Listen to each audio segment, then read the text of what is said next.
विधानसभा seat Nagwa Sadat, जिला अमरोहा। उपचुनाव के रण में R9 टीवी आज आ पहुंचा है नौगावा सादात विधानसभा क्षेत्र में। जानेंगे क्या है जनहित के मुद्दे, जानेंगे क्या है जनता की समस्याएं। उपचुनाव में किसके सर सजेगा ताज, उपचुनाव के रण में जानेंगे यहाँ के जनता का मिजाज। हम तो भैया भाजपा में देंगे। क्या? हाँ बोलिए। मोदी की सरकार बढ़िया योगी क्या रहा बढ़िया सरकार में? सब कुछ बढ़िया ही है। चैन से हैं ना उसकी अखिलेश की में तमाम ढोर खोल लेते जबरदस्ती ले जाए थे। लोग कहते थे हमारे जेब में पड़ी पुलिस, हमारे जेब में पड़ी पुलिस, क्या करेगी?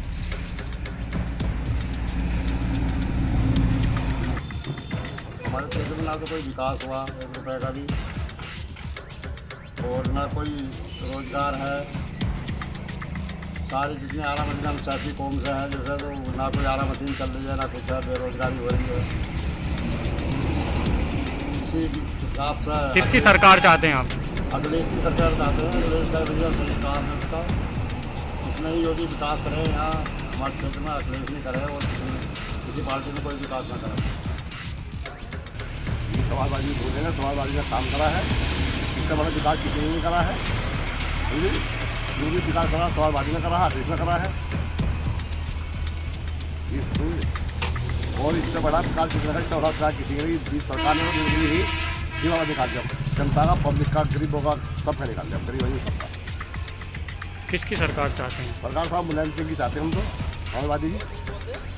जो प्रत्याशी विकास करे और रोजगार दिलाए और जो झूठे वादे ना करे, सड़कें बनवाए और तमाम जो सुविधाएं हैं ये पब्लिक को मिलनी चाहिए। शिक्षा के क्षेत्र में हो, चाहे नौजवान बेरोजगार घूमे उनके लिए होना चाहिए। तो सब नेता झूठे वादे करते हैं, जो सच्चा काम करने वाला हो, सच्चे वादे निभाने वाला हो, तो वही जीतना चाहिए। अच्छा, इस बार किसको वोट करने वाले हैं? जावेद आदमी, समाजवादी पार्टी। हम विकास के मुद्दे वोट करेंगे। विकास के मुद्दे पर मंत्री जी ने हमारे क्षेत्र में काफ़ी काम किया है, और इनकी जो पत्नी है काफ़ी पढ़ी लिखी है। जितने प्रत्याशी हैं उनसे ज़्यादा पढ़ी लिखी हैं, और उनकी विरासत को आगे बढ़ाना है।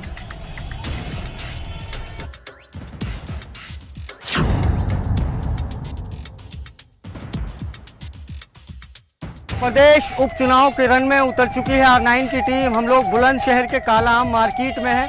व्यापारियों से बातचीत करके समझेंगे कि किन मुद्दों को जहन में रखते हुए इस बार वो मतदान करने वाले हैं। मार्केट के लोग साथ हैं। क्या नाम है? मेरा नाम आदेश मुदगल। क्या बुलंदशहर की ज़रूरतें हैं, क्या बेसिक मुद्दे हैं? बुलंदशहर की ज़रूरत वर्तमान में ये है कि हम लॉकडाउन में व्यापारी सभी बहुत परेशान रहे, दुकानें बंद रही हैं हमारी, और बिजली के बिल फिर भी हम पर आते रहे, और उनके रेट इतने बढ़ा दिए गए कि उनसे व्यापारी की कमर व्यापार ठप होने से ही टूट चुकी थी। उसके बाद बिजली का बिल और सहन करके, और लड़के जो दुकान पर रखे जाते हैं उनकी तनख्वाह से उनकी व्यापारी की कमर टूट गई है। इस बारे में सरकार ने कुछ नहीं सोचा। क्या नाम है? नाम और कपड़ों की बात छोड़ दीजिए। हाँ, नगर पालिका की हमारे शहर में वो मनमानी हो रही है कि जहाँ डिवाइडर की ज़रूरत नहीं वहाँ डिवाइडर लगाए जा रहे हैं, और महंगाई इस कदर हो रही है उसकी तरफ कोई गौर नहीं किया जा रहा। और हम में आपस में ऐसी सियासी लोग नफ़रत पैदा कर रहे हैं कि दूरियां बढ़ रही हैं, कशीदगी हो रही है उससे जो है। तो हम ये चाहते हैं कि हम जो सबको साथ लेकर चले गवर्नमेंट, हम उसे वोट करेंगे। वो कोई सी भी पार्टी हो जो है, जो एक पक्षपात वाली बात करेगी उसे हम वोट नहीं करेंगे जो है। तो कहना है कि जो सबको साथ लेके चले उसे वोट देंगे। वोट उसे देंगे। कमाल है, सब सोच अच्छी है आपकी। जी, क्या नाम है? मेरा नाम महेश है। महेश जी, क्या मुद्दे हैं आपके शहर के? हमारे बुलंदशहर के कई मुद्दे हैं। एक तो ये है कि इसे जब तक कई बार मुद्दे उठ चुके हैं, रेलवे की बहुत प्रॉब्लम है यहाँ पे। यहाँ दिल्ली जाना हो तो दिल्ली जाने के लिए कोई सुविधा नहीं है। बीच में भी ये मुद्दे उठे थे। ट्रेन का मुद्दा उठा था कि बुलंदशहर से दिल्ली के लिए ट्रेन चलाई जाए। ये मुद्दा काफ़ी अहम रहा। उसके बाद में जो भी मुद्दे हैं ये छोटे छोटे मुद्दे हैं। जैसे लॉकडाउन का दौरान रहा, उस समय बिजली की समस्या रही। बिजली इस समय इतनी महंगी हो गई है बिजली कि ज़रूरत से ज़्यादा हो गई है। मैं तो ये कहूँगा जैसे पहले किसी ज़माने में किसान आत्महत्या किया करता था, आगे आने वाला टाइम ये रहेगा कि व्यापारी आत्महत्या करेगा। मुद्दे तो सब मेरे भाइयों ने बता दिए। अब महिलाओं के ऊपर अत्याचार हो रहा है। ये कहती है सरकार बेटी बचाओ और बेटी पढ़ाओ। बेटी पढ़ाओ, बेटी बचाओ, या बेटी का बलात्कार करो। बलात्कार हो रहा है, सब यही परेशानी है महिलाओं को। बलात्कार हो रहे हैं, इसी सरकार में मांगने आ रहे हैं, पूछ रही हैं उनसे। उन्हें घर से भगा देंगे, दरवाजे से भी, गेट में भी नहीं घुसने देंगे। गेट पे नहीं घुस रहे हैं। देखिए, मुद्दा सबसे पहले है महंगाई का, बेरोजगारी का, और उसके बाद शिक्षा है, स्वास्थ्य है। इन सब मुद्दों पर बीजेपी बिल्कुल भी खरी नहीं उतरी है। बीजेपी ने कहा था हम लोग महंगाई कम करेंगे, लेकिन डीजल के रेट बढ़ा दिए उसने। डीजल के रेट बढ़ने से किसानों की जुताई महंगी हो गई। बिजली के रेट बढ़ा दिए, बिजली के रेट बढ़ने से किसानों के खेतों में लगने वाला पानी भी महंगा हो गया। बहुत बड़ा भ्रष्टाचार है। आम लोग चाय पी रहते हैं, चुस्की मारते मारते क्या विचार बना रहे हैं, क्या मुद्दे हैं बुलंदशहर के? बेरोजगारी का एक बड़ा मुद्दा है, बच्चों के भविष्य को लेकर लोग बहुत ज़्यादा चिंतित हैं। महंगाई और किसान की बदहाली का भी एक बड़ा मुद्दा है। इस समय किसान बदहाल है, बेरोजगारी चरम सीमा पर है। कोरोना काल में जिस तरह से लोगों के काम बंद हुए हैं, ऐसे समय में गैस की सब्सिडी खत्म करना, शिक्षा की कोई व्यवस्था नहीं है इन पर, शिक्षा का कोई सूत्रधार है नहीं इनके पास, कोई वो नहीं है। मन बना लिया है कि जब मतदान करने जाएंगे तो वो जहन में रहेंगे। आम जनता का मन अब की बार यही है कि इस बार जो है बदलाव आना चाहिए। तो बुलंदशहर में तमाम लोगों का यही कहना है कि बदलाव बेहद ज़रूरी है, क्योंकि जो पूर्व में भी सरकारें आती रही हैं, जो रिप्रेजेंटेटिव आते रहे हैं, बुलंदशहर के विकास किसी ने नहीं कराया। बुलंदशहर आज भी अपनी बदहाली के आंसू रोने को मजबूर है। बुलंदशहर से कैमरा पर्सन जिशान के साथ समीर अली, R9 TV, उत्तर प्रदेश।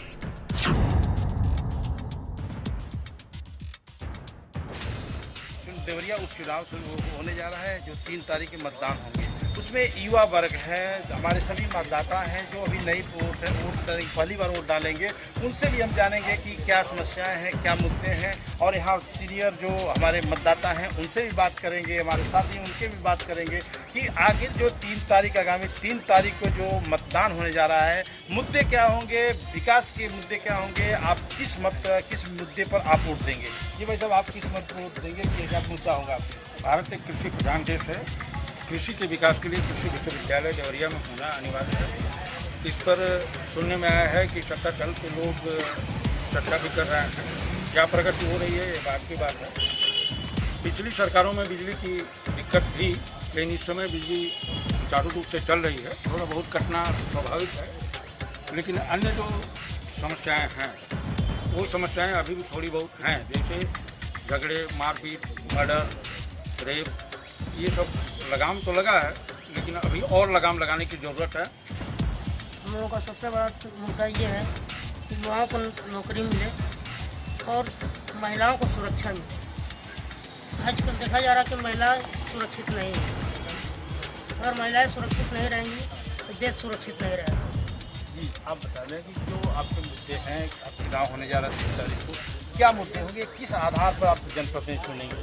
योगी सरकार आने की, योगी जी की सरकार जब आई थी तो कहा था कि सड़कों को गड्ढा मुक्त करेंगे। आज भी जिले की ऐसी बहुत सी सड़कें हैं जो गड्ढा मुक्त हुई, गड्ढे में सड़क दिखाई देती है। इसके उदाहरण आपको बहुत से। एक तो सड़कें खराब हैं, उससे शिक्षा की कोई व्यवस्था नहीं है। अगर 12 क्लास लड़का पास करता है, उसके बाद यहाँ कोई भी व्यवस्था नहीं है कि उसको टेक्निकल एजुकेशन कहाँ दी जाए। इसके लिए बाहर पलायन होता है बच्चों का, और फिर बच्चों का बाहर पलायन हो जाता है, तो उसके बाद शिक्षा लेने के बाद बाहर ही कहीं सेटल हो जाते हैं, रोजगार की व्यवस्था। जी, आप मुद्दे पर आपका वोट? हम वोट इसी आधार पर देंगे कि हमें सुरक्षा मिले। मेन जो मोटिव होता है जनता का, वो सरकार ऐसी चुनना चाहती है कि उसको अच्छे से वो जनता की रक्षा कर सके और उसे अच्छी शिक्षा मिल सके उसके बच्चों को। तो हमारी जो सरकार है अभी अच्छा कार्य कर रही है, और ऐसा जनता के द्वारा देखा गया है कि लगातार ऐसे काम करते आई है ये सरकार ने। तो हम इस सरकार के साथ रहेंगे। और जहाँ तक श्रीमान जी कहे कि यहाँ रेप और गुंडागर्दी और भ्रष्टाचार, तो इस पे हमारी ये सरकार है। मैं किसी सरकार का मेनली सपोर्टर नहीं हूँ, लेकिन अगर इस सरकार के ऊपर कुछ ऐसे लोग बैठे हैं, मतलब जिनके हाथ में बागडोर है सरकार की, अगर वो अच्छा कार्य कर रहे हैं, हम लगातार उनका साथ देंगे और उसके लिए वोट करेंगे। जी, आप बताइए कि किस आधार पर चुनाव देंगे, मतदान किस पर करेंगे? युवा वर्ग है। जी, विकास के मुद्दे पर मतदान होगा। और अभी भाई साहब बता रहे थे कि तमाम आपराधिक घटनाएं उनके अनुसार बढ़ी हुई है, लेकिन युवा वर्ग के अनुसार आपराधिक घटनाओं में लगातार गिरावटें आई हैं। जिस तरह अपराधियों के साथ सरकार व्यवहार कर रही है, आप भी देख रहे होंगे कि अपराधियों के साथ सरकार का क्या रवैया है। पिछली बार की सरकारों में मुद्दे क्या होंगे? मुद्दा विकास होगा और विकास सरकार के द्वारा हुआ है और विकास के आधार पर ही जनता वो करने जा रही है। विकास किस आधार पर? अभी कुछ दिन पहले रहते हमसे, तो वही मेरा मुद्दा वही रहेगा, रोजगार से। युवा वर्ग से बिलोंग करते हैं और हम लोग के लिए रोजगार बहुत जरूरी है। यही रहेगा मुद्दा, यही रहेगा कि हम लोग के अपने शहर में ही अगर रोजगार प्रोवाइड कर सके सरकार, हम लोग के लिए बहुत विकास रोजगार राष्ट्रीय के मुद्दे पर मतदान करेंगे। ये आप देख सकते हैं कि यहाँ पे युवा वर्ग भी है, सीनियर सिटीजन भी है, लेकिन उनका सबका ये है कि हम विकास पे ही वोट देंगे और विकास जो भी जनप्रति करेगा उसी को ही हमारा मतदान किया जाएगा, उसको मत दिया जाएगा और उसको मतदान करेंगे। घनश्याम मिश्र, R9 TV, देवरिया।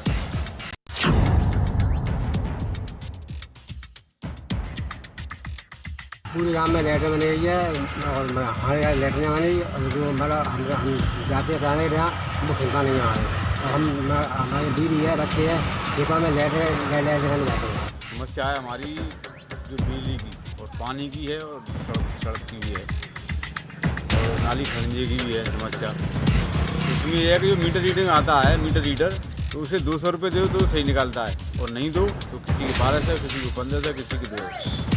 ये मेन समस्या है हमारी। और मीटर रीडर से कहो तो वो ये कहता मैं तो ऐसे निकालूंगा, तुम्हें जहाँ शिकायत करनी है वहाँ शिकायत करनी।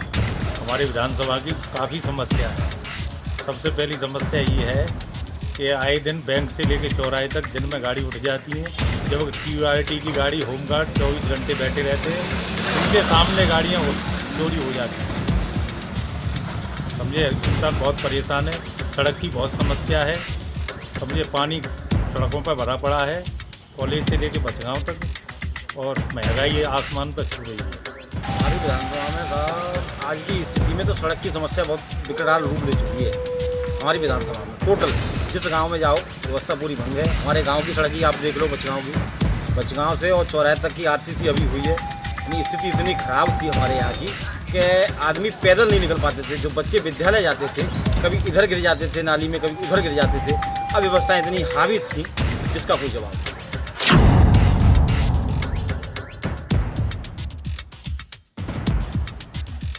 प्रमुख समस्या यही है कि सरकार जिसकी रहती है उसकी विधायक नहीं रहते हैं, और या तो भाई हमारे क्षेत्र के जो मंत्री थे पारसनाथ यादव, वो अपना जीतने के बाद बैठे रहते थे, कोई विकास ही नहीं किए। क्या होना चाहिए विकास में? अब तक गाँव में नहीं हुआ। अब विकास में न सड़कें बनी रहती है, न हैंड पाइप है, न बिजली सही ढंग से, खंभा किसी के दरवाजे नहीं सही ढंग पहुँचा है। यहाँ का मुख्य समस्या यही मतलब सड़क है और उसके बाद नाला बन जाए, इस सब समस्या खत्म हो जाए। बिजली पानी सब यहाँ ठीक है सर, सब अच्छा है। गाँव के सर यही समस्या है कि गांव में नाला नहीं, बारिश में पूरी गांव डूब जाता है। और ये सड़क भी जो अब मस्जिद में आने के लिए जगह भी नहीं रहता, एक भी रास्ता नहीं रहता, एकदम पानी से आने जाने में बहुत दिक्कत होता है। बस रोड के 3 नाला बन जाए सर, वही समस्या है। और सड़क देखिए, हम किसी प्रत्याशी से, चाहे वो जिस भी पार्टी का हो, हम उससे ये उम्मीद करते हैं कि हमारे गांव क्षेत्र की समस्याओं को समस्या हो, चाहे वो शिक्षा क्षेत्र में हो, चाहे कृषि क्षेत्र में हो, चाहे नवनिर्माण के क्षेत्र में हो, हर क्षेत्र में हमको सहयोग करे, जिससे कि हमारा गांव या हमारा समाज आगे बढ़ सके। अब अगर स्पेशली एक कृषि क्षेत्र में लें, जिस पे आज की डेट में सरकार का बहुत ज़्यादा ध्यान केंद्रित है, 5 मिलियन ट्रिलियन की बात हम करते हैं, हम उसमें तभी सहभागी हो सकते हैं जब हम कृषि क्षेत्र में जो स्वरोजगार का निर्माण जो करता है अच्छे से अच्छा कर सकता है।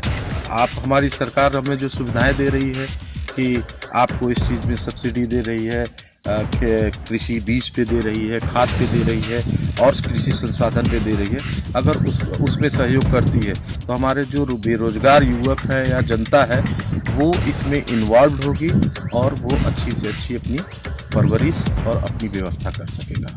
हर गांव की देखिए, हर गांव की एक ही समस्या है। हर गांव में बिजली, पानी, रोड, हर गांव में यही समस्या है। हमारे भी गांव में बिजली चुनाव के समय तो ठीक आती है, उसके बाद फिर नहीं आती। उसके बाद 10 घंटे भी बिजली नहीं दे पाते ये लोग। और रोड की समस्या हर गांव में है।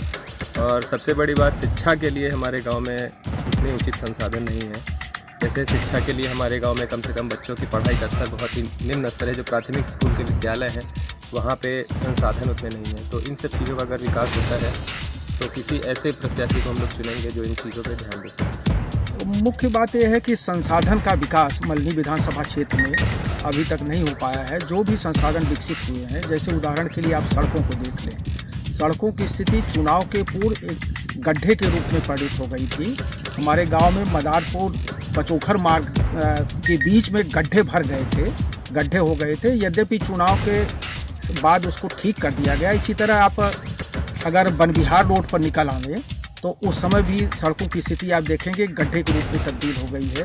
दुर्घटनाएं ऐसी होती है और लोगों को आने जाने में असुविधाएं होती हैं। तो जो मूलभूत संसाधन है उसका विकास मल्हनी विधानसभा में नहीं हो पाया है।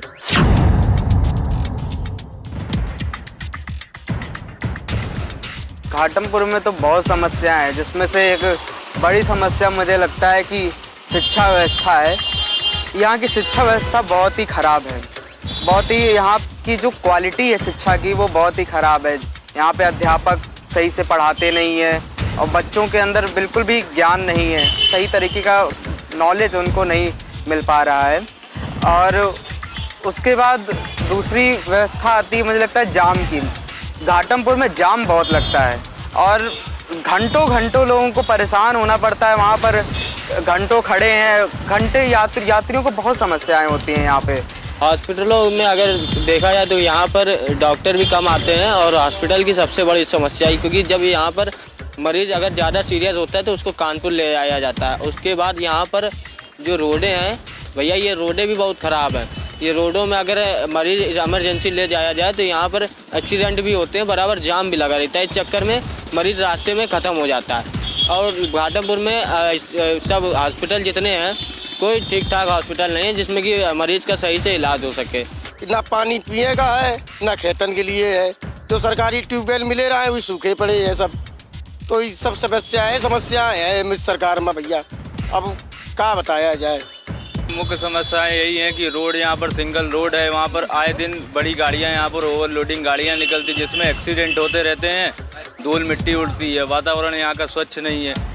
यहाँ पर ओवरब्रिज की व्यवस्था होनी चाहिए। यहाँ पर ओवरब्रिज नहीं है। यहाँ पर कई लाइट की समस्याएं आती हैं। यहाँ पर बहुत सी काफ़ी देर तक लाइट नहीं आती है यहाँ पर। यही सब मुख्य समस्याएं हैं यहाँ। जो नव युवक हैं ये सब अपनी बेरोजगारी से घूम रहे हैं इधर उधर सब। मतलब बहुत ज़्यादा घाटमपुर की समस्या तो इस समय वो है, देखो हालात बहुत ख़राब है। लोगों को फसलों के लिए पानी चाहिए होता है, नहरों में पानी नहीं आता है। कहीं ट्यूबवेल सूखे होते हैं, कहीं पे कुछ होते हैं। किसी के खेतों में गाय पूरी फसल नष्ट कर देती हैं। जो सिंगल रोड है सर, आए दिन एक्सीडेंट होते रहते हैं। हर 2-3 दिन में एक एक्सीडेंट हो रहा है, किसी ना किसी की डेथ हो जाती है सर आए दिन। और पहली समस्या ये है उस सरकारी विद्यालयों सर, बिल्कुल ऐसे विद्यालय जो अध्यापक आते हैं बच्चों को पढ़ाते नहीं हैं। और मतलब विद्यालय भी जर्जर हालत में है सर हमारे घाटमपुर में सर। बिल्कुल ही मतलब हम कह सकते हो रोड से लेके जो भी सरकारी चीज़ें हैं, ना अस्पताल अच्छे से नहीं है, ना डॉक्टर साहब टाइम से नहीं आते हैं। घाटमपुर में हमारे सरकारी अस्पतालों में ना अच्छे से देखभाल हो पाती है मरीजों की। डेंगू समय आप सभी अब देखिए मौसम चेंज हो रहा है सर, आए दिन बुखार के मरीज आते हैं, डॉक्टर अच्छे से देखभाल नहीं कर पा रहे हैं सर।